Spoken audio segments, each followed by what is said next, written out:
মধ্যে আরো নূর যেমন বেশি উঠেছে।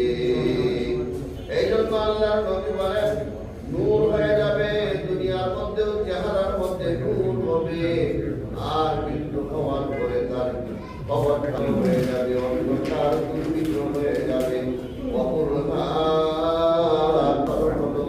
ওই ব্যক্তি যখন মৃত্যুর পর যখন সে জান্নাতে যাবে, ওই জান্নাতে যাওয়ার জন্য যে সার্টিফিকেট থাকা লাগবে, ঈমানের জন্য যে সার্টিফিকেট থাকা লাগবে, ওই নামাজটা তার জন্য ঈমানের সার্টিফিকেট হবে, জান্নাতের সার্টিফিকেট হয়ে যাবে। ওয়ানাজাতান ইয়াউমাল কিয়ামাহ, নাম্বার 3 হলো নামাজি ব্যক্তি হাসরের ময়দানে তার কোনো চিন্তা পেরেশানি থাকবে না। কয় হাসরের ময়দানটা কেমন হবে?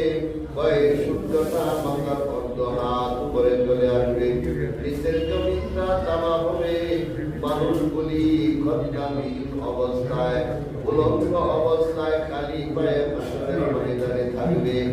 যার দাঁড়ানোর জায়গা কতটুকু পাবে